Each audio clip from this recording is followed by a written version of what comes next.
Meat ਦਾ ਗਿੰਪ ਦੇ tutorial ਵਿੱਚ ਤੁਹਾਡਾ ਸਵਾਗਤ ਹੈ। ਇਸ ਦੀ ਰਿਕਾਰਡਿੰਗ ਰਾਲਫ ਸਟਾਈਨੌਰਡ ਨੇ ਬ੍ਰੀਮਨ ਨਾਰਦਰਨ ਜਰਮਨੀ ਵਿੱਚ ਕੀਤੀ ਹੈ। ਇਸ ਇਮੇਜ ਵਿੱਚ ਇੱਥੇ ਕੀ ਮੁਸ਼ਕਿਲ ਹੈ? ਇਸ ਬੋਰਡ ਉੱਤੇ ਕੀ ਹੈ ਕੁਝ ਵੀ ਠੀਕ ਤਰ੍ਹਾਂ ਨਜ਼ਰ ਨਹੀਂ ਆ ਰਿਹਾ। ਇੱਥੇ ਮੈਂ ਇਹ ਲਿਖਾਵਟ ਉਧੜੀ ਹੋਈ ਚਾਹੁੰਦੀ ਹਾਂ। ਆਸਮਾਨ ਨੂੰ ਮੈਂ ਇਵੇਂ ਹੀ ਚਾਹੁੰਦੀ ਹਾਂ, ਇਸ ਲਈ ਮੈਂ ਇਹ ਲੇਅਰ ਦੂਰੀ ਕਰ ਦਿੰਦੀ ਹਾਂ ਤੇ ਕਰਵਜ਼ ਟੂਲ ਨੂੰ ਚੁਣਦੀ ਹਾਂ। ਇਮੇਜ ਦੇ ਇਸ ਹਿੱਸੇ ਨੂੰ ਵੇਖੋ। ਇਸ ਨੂੰ ਹਲਕਾ ਕਰਨ ਲਈ ਮੈਂ ਕਰਵ ਨੂੰ ਉੱਪਰ ਪੁੱਲ ਕਰਦੀ ਹਾਂ। ਇਹ ਬਹੁਤ ਚੰਗਾ ਨਜ਼ਰ ਆਉਂਦਾ ਹੈ ਤੇ ਹੁਣ ਮੈਂ ਇਸ ਬਲੈਕ ਪੁਆਇੰਟ ਨੂੰ ਹੋਰ ਅੱਗੇ ਉੱਪਰ ਪੁੱਲ ਕਰਦੀ ਹਾਂ ਇਸ ਨੂੰ ਥੋੜਾ ਡਾਰਕ ਕਰਨ ਲਈ। ਮੇਰੇ ਖਿਆਲ 'ਚ ਇਹ ਹੋ ਜਾਣਾ ਚਾਹੀਦਾ ਹੈ। ਹੁਣ ਮੈਂ ਸਾਈਨ ਬੋਰਡ ਦੀ ਲਿਖਾਵਟ ਨੂੰ ਹੇਠਲੀ ਇਮੇਜ ਵਿੱਚ ਲਿਆਉਣਾ ਚਾਹੁੰਦੀ ਹਾਂ। ਇਸ ਲਈ ਮੈਂ ਇੱਕ ਲੇਅਰ ਮਾਸਕ ਚੁਣਦੀ ਹਾਂ ਤੇ ਇਸ ਨੂੰ ਬਲੈਕ ਨਾਲ ਭਰ ਦਿੰਦੀ ਹਾਂ।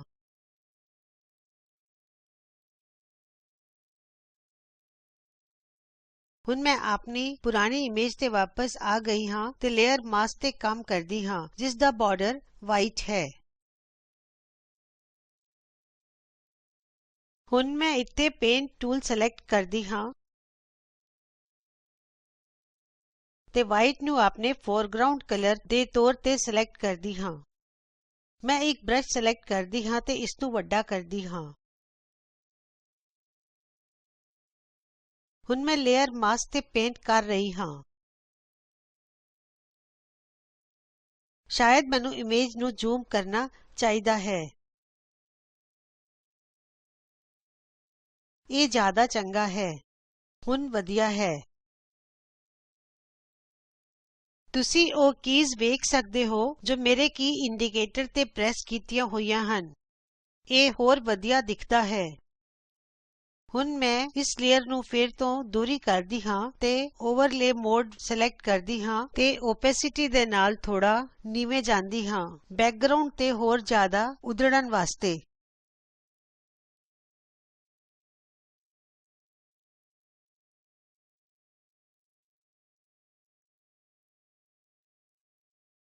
ਮੇਰੇ ਖਿਆਲ 'ਚ ਇਹ ਹੁਣ ਜ਼ਿਆਦਾ ਚੰਗਾ ਨਜ਼ਰ ਆਉਂਦਾ ਹੈ।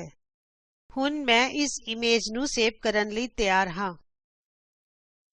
ਮੈਂ ਇੱਥੇ ਕਾਪੀਜ਼ ਉੱਤੇ ਕੰਮ ਕਰ ਰਹੀ ਹਾਂ। ਮੈਂ ਬਸ ਸੇਵ ਤੇ ਕਲਿਕ ਕਰ ਸਕਦੀ ਹਾਂ ਜਾਂ Ctrl+S ਪ੍ਰੈਸ ਕਰ ਸਕਦੀ ਹਾਂ। ਬੇਸ਼ੱਕ ਮੈਂ ਇੱਥੇ ਇਹ ਸਾਰੀਆਂ ਲੇਅਰ ਸੇਵ ਨਹੀਂ ਕਰਨਾ ਚਾਹੁੰਦੀ ਅਤੇ ਇਸ ਨੂੰ ਮੈਂ JPEG ਇਮੇਜ ਦੇ ਨਾਲ ਸੇਵ ਕਰ ਰਹੀ ਹਾਂ। ਇਸ ਇਮੇਜ ਨੂੰ ਵੈਬ ਤੇ ਅਪਲੋਡ ਕਰਨ ਲਈ ਇਸ ਨੂੰ ਰੀਸਾਈਜ਼ ਕਰਨ ਦੀ ਲੋੜ ਹੈ। ਇਸ ਲਈ ਮੈਂ ਇਮੇਜ ਸਕੇਲ ਇਮੇਜ ਤੇ ਜਾਂਦੀ ਹਾਂ ਤੇ ਮੈਂ ਇਸ ਨੂੰ 600p ਵਿਡਥ ਤੇ ਸਕੇਲ ਡਾਊਨ ਕਰਦੀ ਹਾਂ।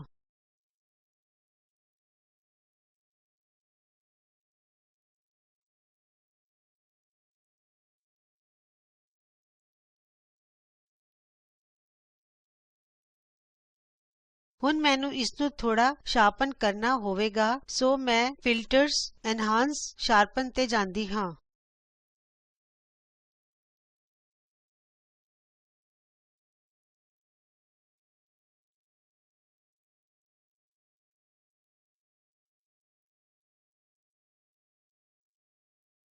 ਮੈਂ ਇਮੇਜ ਦੇ ਆਰਟ ਇਫੈਕਟਸ ਚੈੱਕ ਕਰਦੀ ਹਾਂ ਤੇ ਇੱਥੇ ਕੁਝ ਲਾਈਟ ਵੇਖ ਸਕਦੇ ਹੋ।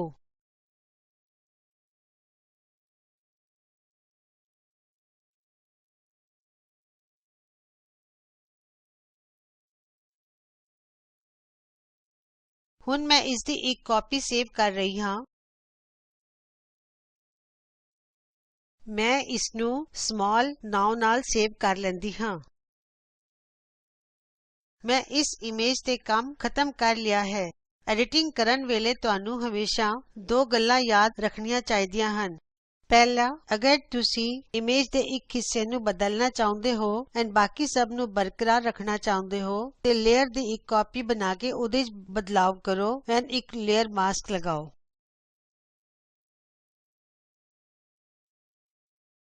ਬਲੈਕ ਇਮੇਜ ਨੂੰ ਛੁਪਾ ਲੈਂਦਾ ਹੈ ਤੇ ਵਾਈਟ ਉਸ ਸਟਫ ਨੂੰ ਜੋ ਉੱਥੇ ਵਿੱਚ ਹੈ ਵਿਖਾਉਂਦਾ ਹੈ। ਦੂਸਰਾ, ਜੇ ਤੁਸੀਂ ਉੱਤੇ ਓਵਰਲੈਪ ਮੋਡ ਵਿੱਚ ਦੂਜੀ ਲੇਅਰ ਲਗਾ ਦਿੰਦੇ ਹੋ ਤਾਂ ਇਮੇਜ ਜ਼ਿਆਦਾ ਵਧੀਆ ਕੰਟਰਾਸਟ ਅਤੇ ਕਲਰਸ ਵਾਲੀ ਹੋਵੇਗੀ। ਬਹੁਤ ਤੇਜ਼ ਐਡਿਟ ਕਰਨ ਦੇ ਦੋ ਗੁਰ ਹਨ।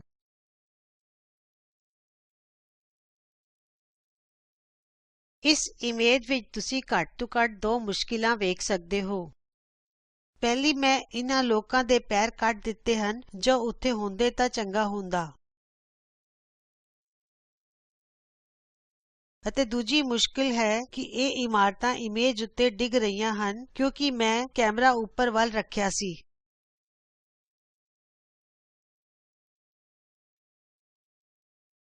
ਮੈਂ ਪਰਸਪੈਕਟਿਵ ਟੂਲ ਸਿਲੈਕਟ ਕਰਦੀ ਹਾਂ। ਮੈਂ ਡਾਇਰੈਕਸ਼ਨ ਡਾਇਲਾਗ ਚ ਕਰੈਕਟਿਵ ਬੈਕਗਰਾਉਂਡ ਸਿਲੈਕਟ ਕਰਦੀ ਹਾਂ ਤੇ ਪ੍ਰੀਵਿਊ ਦੇ ਤੌਰ ਤੇ ਗ੍ਰਿਡ ਸਿਲੈਕਟ ਕਰਦੀ ਹਾਂ। ਮੈਂ ਇਮੇਜ ਤੇ ਇੱਕ ਆਊਟਲਾਈਨ ਸਿਲੈਕਟ ਕਰ ਸਕਦੀ ਹਾਂ ਪਰ ਮੈਂ ਗ੍ਰਿਡ ਸਿਲੈਕਟ ਕੀਤੀ। ਜਦੋਂ ਮੈਂ ਇਮੇਜ ਤੇ ਕਲਿਕ ਕਰਦੀ ਹਾਂ ਮੈਨੂੰ ਇਹ ਇਨਫੋ ਵਿੰਡੋ ਮਿਲਦੀ ਹੈ ਜਿਸ ਦੀ ਇਨਫੋਰਮੇਸ਼ਨ ਬਹੁਤੀਆਂ ਮਦਦਗਾਰ ਨਹੀਂ ਹਨ। ਇਸ ਲਈ ਮੈਂ ਇਸ ਨੂੰ ਇੱਥੇ ਬਾਹਰ ਖਿੱਚ ਦਿੰਦੀ ਹਾਂ। ਹੁਣ ਇੱਥੇ ਮੇਰੇ ਕੋਲ ਇਹ ਗ੍ਰਿਡ ਹੈ ਤੇ ਮੈਨੂੰ ਇਹ ਕਰਨਾ ਹੈ ਕਿ ਇਹ ਗ੍ਰਿਡ ਲਾਈਨਜ਼ ਨੂੰ ਇਮੇਜ ਦੀ ਵਰਟੀਕਲਜ਼ ਨਾਲ ਅਲਾਈਨ ਕਰ ਦਿਆਂ। ਇਹ ਗ੍ਰਿਡ ਲਾਈਨਜ਼ ਆਉਟਪੁੱਟ ਇਮੇਜ ਵਿੱਚ ਹੌਰੀਜ਼ੌਨਟਲ ਜਾਂ ਵਰਟੀਕਲ ਹੋਣਗੀਆਂ ਤੇ ਇਹ ਟਾਪ ਦੀ ਲਾਈਨ ਇਮੇਜ ਦੀ ਟਾਪ ਤੇ ਹੋਵੇਗੀ। ਅਤੇ ਇਸ ਲਈ ਮੈਂ ਬਸ ਇਸ ਨੂੰ ਉੱਪਰ ਇੱਥੇ ਖਿੱਚ ਰਹੀ ਹਾਂ। ਮੈਂ ਇਮੇਜ ਨੂੰ ਚਾਰੋਂ ਪਾਸੇ ਦੇਖਦੀ ਹਾਂ ਤੇ ਮੇਰੇ ਖਿਆਲ ਚ ਇਹ ਓਕੇ ਹੈ।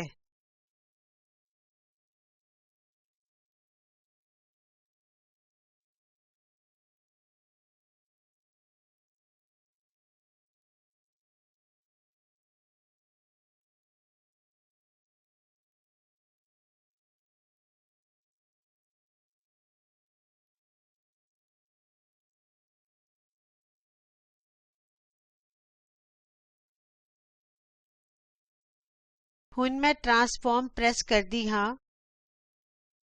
ਇਸ ਦੇ ਬਦਲਣ ਤੱਕ ਸਾਨੂੰ ਇੰਤਜ਼ਾਰ ਕਰਨਾ ਹੋਵੇਗਾ ਤੇ ਇਹ ਹੋ ਗਿਆ। ਹੁਣ ਤੁਸੀਂ ਇੱਥੇ ਦੂਸਰੀ ਮੁਸ਼ਕਿਲ ਵੇਖਦੇ ਹੋ। ਇਹ ਲੈਂਡਸ ਅੱਛੀ ਨਹੀਂ ਹੈ। ਇਸ ਲਈ ਮੈਨੂੰ ਇਹ ਇਮੇਜ ਕੱਟਣੀ ਪਵੇਗੀ।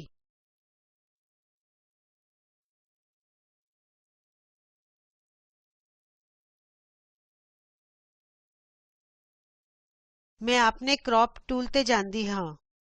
ਮੈਂ ਸਾਈਡ ਬਿਲਡਿੰਗ ਕੱਟਣਾ ਚਾਹੁੰਦੀ ਹਾਂ ਤੇ ਉੱਥੇ ਸਿਰਫ ਇਹ ਹੀ ਛੱਡਣਾ ਚਾਹੁੰਦੀ ਹਾਂ।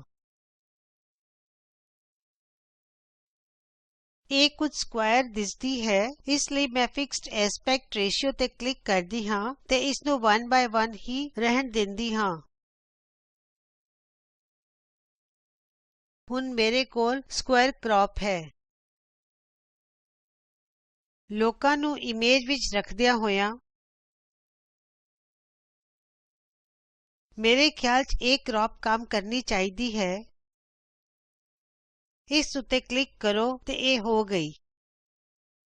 ਹੁਣ ਮੈਂ ਕਰਵਜ਼ ਟੂਲ ਸਿਲੈਕਟ ਕਰਦੀ ਹਾਂ। ਕੰਟਰਾਸਟ ਲਿਆਉਣ ਲਈ ਹਾਈ ਲਾਈਨਜ਼ ਨੂੰ ਥੋੜਾ ਹੋਰ ਉੱਪਰ ਕਰਦੀ ਹਾਂ।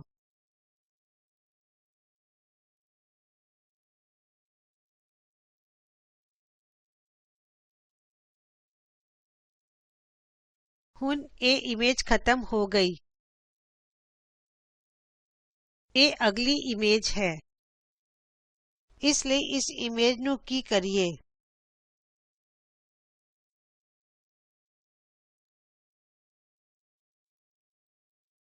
ਮੈਂ ਰੋਟੇਟ ਟੂਲ ਸਿਲੈਕਟ ਕਰਦੀ ਹਾਂ ਤੇ 1 ਪ੍ਰੈਸ ਕਰਕੇ ਇਮੇਜ ਨੂੰ ਜ਼ੂਮ ਕਰਦੀ ਹਾਂ।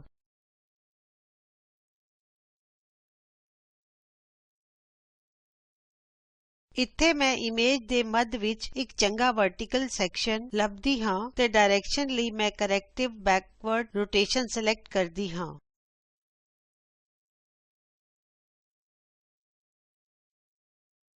ਮੈਂ ਕਿਊਬਿਕ ਇੰਟਰਪੋਲੇਸ਼ਨ ਸਿਲੈਕਟ ਕਰਦੀ ਹਾਂ ਤੇ ਪ੍ਰੀਵਿਊ ਦੇ ਤੌਰ ਤੇ ਮੈਂ ਗ੍ਰਿਡ ਸਿਲੈਕਟ ਕਰਦੀ ਹਾਂ।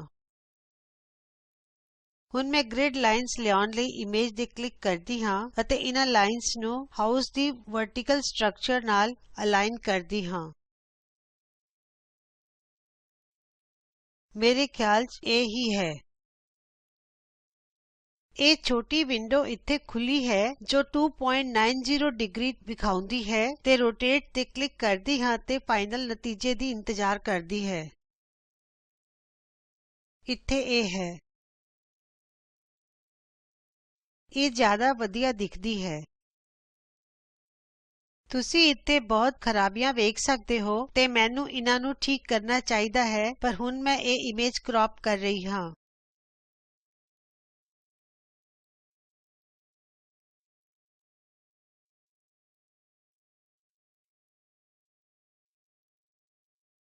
ਮੇਰੇ ਖਿਆਲ 'ਚ ਇਹ ਓਕੇ ਹੈ। ਮੇਰੇ ਖਿਆਲ 'ਚ ਮੈਂ ਇਮੇਜ ਨੂੰ ਠੀਕ ਤਰ੍ਹਾਂ ਰੋਟੇਟ ਨਹੀਂ ਕੀਤਾ।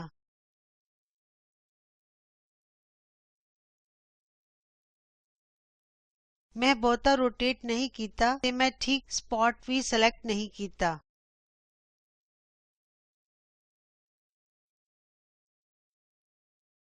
ਇਸ ਲਈ ਆਓ ਇਸ ਨੂੰ ਫਿਰ ਤੋਂ ਕਰੀਏ। ਮੈਂ Ctrl Z ਪ੍ਰੈਸ ਕਰਕੇ ਸਟੈਪਸ ਅਨਡੂ ਕਰਦੀ ਹਾਂ।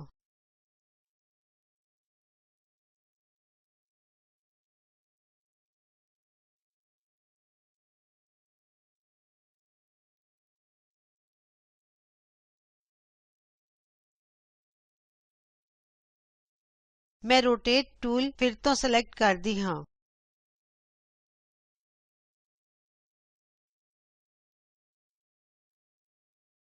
ਮੈਂ ਪਹਿਲੇ ਤੋਂ ਸਿਲੈਕਟ ਕੀਤੀਆਂ ਹੋਈਆਂ ਸੈਟਿੰਗਜ਼ ਨੂੰ ਨਹੀਂ ਬਦਲਦੀ ਤੇ ਹੁਣ ਮੈਂ ਇਮੇਜ ਦੇ ਸੈਂਟਰ ਨੂੰ ਟੀਵੀ ਟਾਵਰ ਵਿੱਚ ਸੈਟ ਕਰਦੀ ਹਾਂ।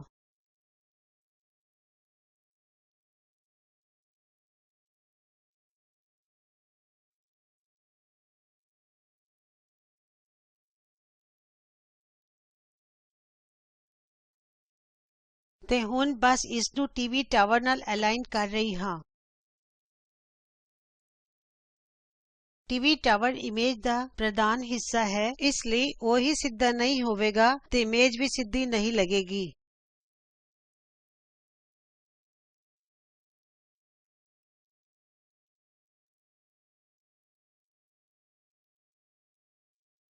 ਇਹ ਹੋਰ ਚੰਗਾ ਦਿਖਦਾ ਹੈ। ਹੁਣ ਮੈਂ ਕ੍ਰੌਪ ਟੂਲ ਲੈਂਦੀ ਹਾਂ ਤੇ ਇੱਕ ਕ੍ਰੌਪ ਚੁਣਦੀ ਹਾਂ ਜਿਹਦੇ ਵਿੱਚ ਜ਼ਿਆਦਾ ਨੈਗੇਟਿਵ ਸਪੇਸ ਨਹੀਂ ਹੈ।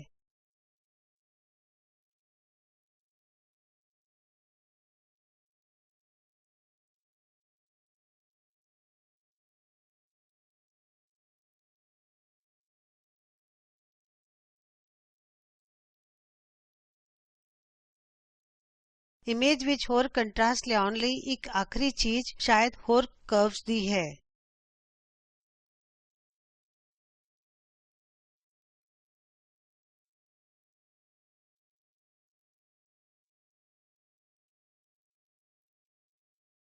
ਇਹ ਓਕੇ ਹੈ। ਹੁਣ ਇਸ ਇਮੇਜ ਨਾਲ ਮੇਰਾ ਕੰਮ ਖਤਮ ਹੈ। ਇਹ ਇਮੇਜ ਪੋਰਟਰੇਟ ਮੋਡ ਵਿੱਚ ਚਾਹੀਦੀ ਹੈ ਤੇ ਮੈਨੂੰ ਇੱਥੇ ਇਸ ਨੂੰ ਬਦਲਣਾ ਹੋਵੇਗਾ। ਮੈਂ ਇਮੇਜ ਟਰਾਂਸਫਾਰਮ ਤੇ ਜਾਂਦੀ ਹਾਂ ਤੇ 90 ਡਿਗਰੀ ਐਂਟੀ ਕਲੌਕਵਾਈਜ਼ ਰੋਟੇਟ ਕਰਦੀ ਹਾਂ। ਹੁਣ ਮੇਰੇ ਕੋਲ ਰੋਟੇਟਡ ਇਮੇਜ ਹੈ। ਜਦੋਂ ਅਸੀਂ ਇਮੇਜ ਨੂੰ 90 ਡਿਗਰੀ ਰੋਟੇਟ ਕਰਦੇ ਹਾਂ ਤਾਂ ਇਸ ਦੀ ਕੁਆਲਿਟੀ ਦਾ ਕੋਈ ਨੁਕਸਾਨ ਨਹੀਂ ਹੁੰਦਾ। ਜੇਪੀਈਜੀ ਇਮੇਜਸ ਵਾਸਤੇ ਖਾਸ ਕਰ ਮਹੱਤਵਪੂਰਨ ਹੈ।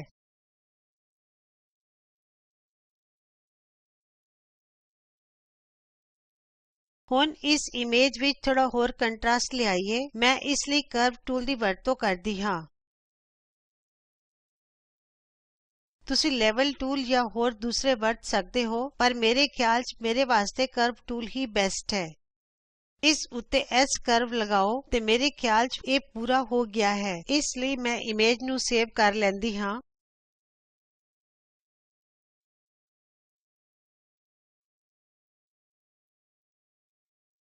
ਹੁਣ ਅਗਲੀ ਇਮੇਜ।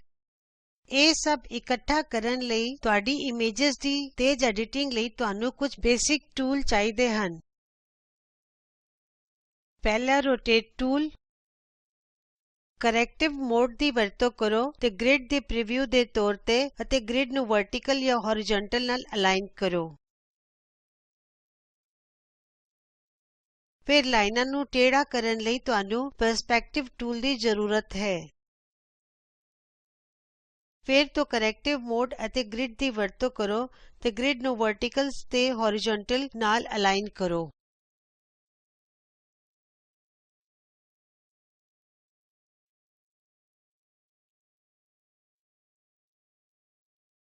ਕੰਟਰਾਸਟ ਔਰ ਲਾਈਟਨੈਸ ਨੂੰ ਕਰੈਕਟ ਕਰਨ ਲਈ ਕਰਵ ਟੂਲ ਨੂੰ ਸਿਲੈਕਟ ਕਰੋ ਔਰ ਐਸ ਕਰਵ ਅਪਲਾਈ ਕਰੋ। ਇਹ ਮਦਦਗਾਰ ਹੈ, ਪਰ ਕਿਸੇ ਕੇਸ ਵਿੱਚ ਤੁਹਾਨੂੰ ਅਗਰ ਸੌਫਟ ਇਮੇਜ ਚਾਹੀਦੀ ਹੈ ਤਾਂ ਇਨਵਰਟਡ ਐਸ ਕਰਵ ਲਗਾਓ ਅਤੇ ਤੁਸੀਂ ਬਾਹਰ ਇੱਥੇ ਅਸਲੀ ਧੁੰਦ ਵੇਖ ਸਕਦੇ ਹੋ।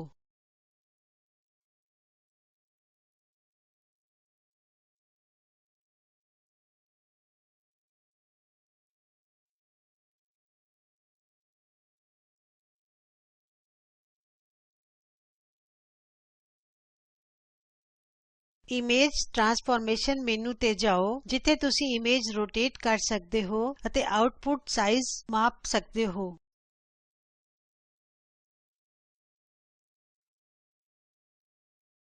ਅੰਤ ਵਿੱਚ ਤੇਜ਼ ਐਡੀਟਿੰਗ ਵਾਸਤੇ ਫਿਲਟਰਸ ਮਹੱਤਵਪੂਰਨ ਹੈ। ਐਨਹਾਂਸ ਤੇ ਜਾਓ ਤੇ ਸ਼ਾਰਪਨ ਕਰੋ। ਕਾਫੀ ਟੂਲਸ ਦੀ ਵਰਤੋਂ ਕਰਕੇ ਜਿਵੇਂ ਰੋਟੇਟਿੰਗ ਜਾਂ ਟਰਾਂਸਫਾਰਮੇਸ਼ਨ ਟੂਲ, ਪਰਸਪੈਕਟਿਵ ਟੂਲ ਜਾਂ ਰੀਸਾਈਜ਼ਿੰਗ ਇਮੇਜ ਸੌਫਟਰ ਹੋ ਜਾਵੇਗੀ।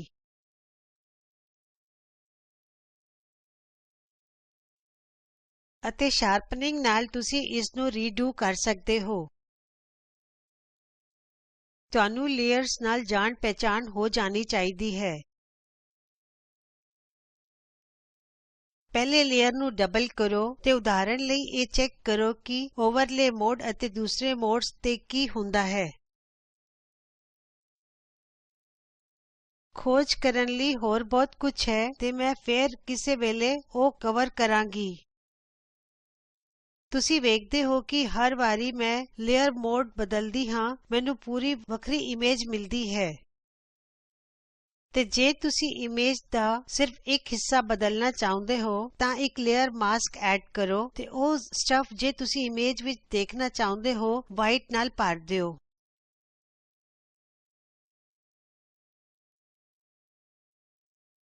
ਅਤੇ ਜੇ ਨਹੀਂ ਚਾਹੁੰਦੇ ਹੋ ਬਲੈਕ ਨਾਲ। ਗ੍ਰੇ ਕੁਝ ਦਿਖਦਾ ਹੈ ਤੇ ਇਹ ਟ੍ਰਾਂਸਪੇਰੈਂਟ ਹੈ। ਮੇਰੇ ਖਿਆਲ ਚ ਇਹ ਹਫ਼ਤੇ ਲਈ ਇੰਨਾ ਹੀ ਹੈ ਅਤੇ ਮੈਂ ਤੁਹਾਨੂੰ ਦੁਬਾਰਾ ਅਗਲੇ ਹਫ਼ਤੇ ਮਿਲਣ ਦੀ ਉਮੀਦ ਕਰਦੀ ਹਾਂ। Good bye. ਪ੍ਰਤਿਭਾ ਥਾਪੜ ਦੁਆਰਾ ਅਨੁਵਾਦਿਤ ਇਹ ਸਕ੍ਰਿਪਟ ਕਿਰਨ ਸਪੋਕਨ ਟਿਊਟੋਰੀਅਲ ਵਾਸਤੇ ਡਬਿੰਗ ਕਰ ਰਹੀ ਹੈ।